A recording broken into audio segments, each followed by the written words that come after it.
मैं रिज्यूम करता हूँ। स्टोरी वहाँ तक थी जहाँ पर गली में रिया एंटर तो कर गई थी, लेकिन समीर ने जब रिया को फॉलो किया तो उस गली में कोई नहीं था, दूर दूर तक कोई नहीं था। समीर ने गली में एंटर तो करने का सोचा, लेकिन फिर डर के एक बार को मुड़ा, भाग के अपनी बाइक स्टार्ट की और सीधा अपने घर जाके घुसा। समीर बेड पे लेटा तो था, लेकिन उसके मन में शांति नहीं थी। उसके मन में एक डर था कि कहीं रिया इंसान भी है या वो कोई प्रेत, कोई आत्मा तो नहीं। और ऐसा तो बिल्कुल चांसेस थे, क्योंकि ये पहली बार एक्सपीरियंस हुआ समीर को।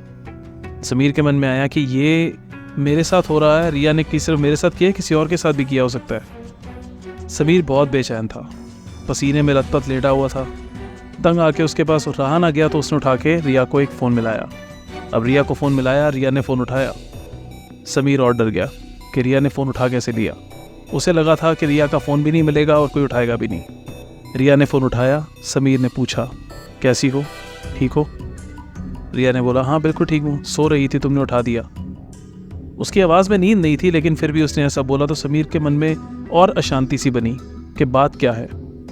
उसने पूछा, तुम घर ठीक से पहुँच गई थी? मैं तो बाइक चला के घर आ गया था। मैंने तो पूछने के लिए सोचा कि एक बार पूछूं कि क्या तुम ठीक से घर पहुंच गई, घर पे कोई प्रॉब्लम तो नहीं हुई है, तुम सो रही हो या कैसे? तो रिया ने बोला, हाँ मैं उसी तुम्हारे सामने ही उसी वक्त जाके घर पे सो गई, मुझे कोई प्रॉब्लम नहीं लगी। तुम ठीक हो, घर पहुंच गए? समीर ने कहा, हाँ चलो कल सुबह बात करता हूँ। ये कह के समीर ने फ़ोन तो रखा, लेकिन पूरी रात सो नहीं पाया। अब अगले दिन सुबह रिया के कुछ मैसेजेस आए। समीर, कल रात जहाँ खाना खाने गए थे, वादा करो हम दोबारा खाना खाने वहाँ नहीं जाएंगे। तो समीर ने पूछा, अब ऐसा भी क्या? तो उसने पूछा कि नहीं, तुम मुझे सिर्फ एक वादा दो, तभी मैं तुमसे आगे बात करूँगी। समीर ने कहा, रात को बात करते करते तुमने मुझसे कई चीज़ें छुपाई और अब तुम मुझसे वादा ले रही हो कि वहाँ नहीं जाना। या तो तुम मुझसे बात मत ही करो, और अगर करनी है तो मुझे बताओ ये क्या राज है, क्योंकि कुछ सवाल मेरे मन में हैं जो कल रात से मुझे भी परेशान कर रहे हैं। रिया ने पूछा, पूछो क्या सवाल है, लेकिन उस रेस्टोरेंट या उस ड्रैगन के बारे में मत पूछना, उसके अलावा कुछ है तो बताओ। तो समीर ने पूछा उससे कि क्या तुम जहाँ से मैंने तुम्हें छोड़ा था वहाँ से अपने घर ही गई थी? रिया ने बोला, हाँ। समीर ने बोला, ना, मैं तुम्हारे पीछे आया था और तुमने अपने घर से रास्ता बदल लिया था। थोड़े दूर जाके तुम्हें गली में घुसी तो थी और मैं तुम्हारे पीछे आने से रुक गया, लेकिन तुम कहाँ गई थी मुझे ये बताओ। रिया ने बोला उसे कि नहीं, ये तुम गलत कह रहे हो, क्योंकि मैं सीधे सीधे अपने ही घर के अंदर घुसी हूँ, घर के अंदर बेड पे गई हूँ और मैंने वहाँ पर जाके बिल्कुल अपने बेड पे जाके सोना शुरू कर दिया था। मुझे नींद आ गई थी और मैं सो गई थी। लेकिन समीर कैसे मान ले? समीर की अपनी आंखों से देखी हुई चीज़ समीर विश्वास नहीं कर पा रहा। अब इस बात को दोनों के बीच में डिस्प्यूट लाने के बाद, जब थोड़ी देर बहस हुई, झगड़ा हुआ, बात ख़त्म होने के बाद इन दोनों ने कुछ दिन बात नहीं की। आफ्टर ऑल 2 हफ्ते बात ना करने के बाद रिया का एक टेक्स्ट आया, ये कहने के लिए कि समीर, मुझे माफ़ कर दो कि मैंने तुम्हें ऐसी कोई चीज़ नहीं बताई थी। मैं बता देना चाहती हूँ, वो इसलिए कि मुझे तुम पे भरोसा है और मैं तुम्हें पसंद भी करती हूँ। समीर के मन में एक तसल्ली भी थी, खुशी भी थी, लेकिन साथ में था एक डर, वो डर जो उसने उस रात को महसूस किया था और उसके बाद कई रात तक बेचैन रहा था। लेकिन शायद उसके मन में एक उम्मीद उठी कि मेरे सामने वो एक मिस्ट्री जो इतने दिनों से बनी थी शायद अब खुले। तो उसने सीधा बोल दिया, रिया मैं तुमसे मिलना चाहता हूँ। रिया ने बोला, ठीक है, लेकिन मैं तुमसे संडे को मिलूंगी दोपहर में। समीर एग्री कर गया, तो उन्होंने संडे को मिलने की सोची।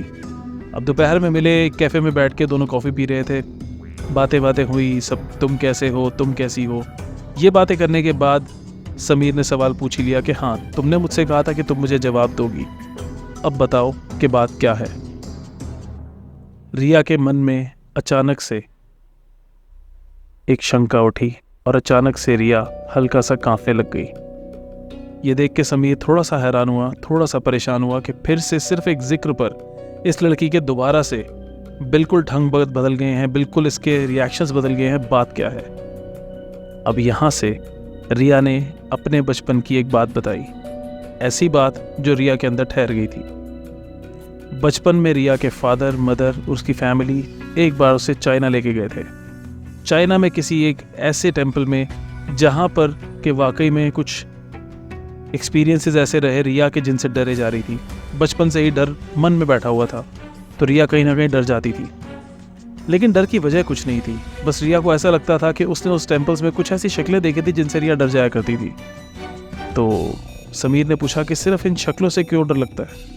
तो रिया ने बताया कि मुझे कई बार इन शक्लों को देख के बचपन में बेहोशी हो जाती थी। मुझे ऐसा लगता था कि शायद मैं इन चीज़ों से डर के ख़त्म होती जा रही हूँ, मर जाती हूँ, और मैं सिर्फ इनकी शक्ल देख के, फ़ोटो देख के ही बेहोश हो जाती हूँ। जैसे कि बचपन में 3-4 बार हो गई।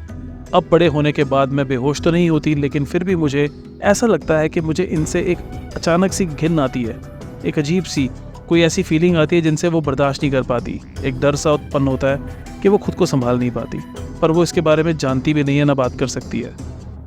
समीर को कुछ बातों पे विश्वास तो हुआ, लेकिन कुछ बातें मानने वाली थी नहीं। तो फिर उसने दोबारा से वो टॉपिक छेड़ा कि तुम उस रात को अपने घर क्यों नहीं गई थी। रिया ने उसे विश्वास दिलाया कि मैं तुम्हारी कसम खा के कहती हूँ मैं घर में गई थी। लेकिन समीर कैसे मान लेता? समीर ने खुद देखा था कि वो घर नहीं गई थी। इस बात पर थोड़ा सा नाराज तो हुए, लेकिन समीर ने बात को ख़त्म कर दिया।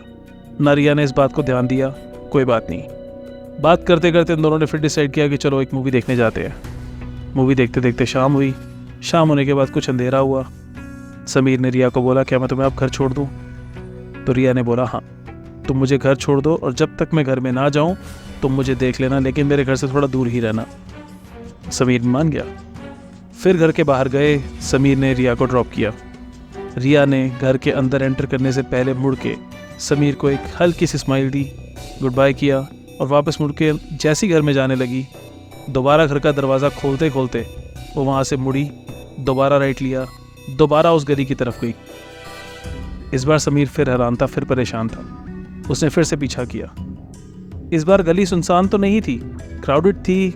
समय भी ऐसा था कि लोग थे, दुनिया थी, लेकिन रिया ना इधर देख रही थी ना उधर, सीधा उसी गली की तरफ जा रही थी। समीर पीछे गया, दौड़ा। इससे पहले कि वो रिया को पकड़ पाता, रिया उसी गली में मुड़ी, और जैसे समीर पीछे वापस गली में घुसा, रिया फिर गायब। गली में कोई नहीं था। 1-2 लोग आते जाते तो दिखे, लेकिन गली में रिया नहीं थी। इसके बाद की बात अगले चैप्टर में है।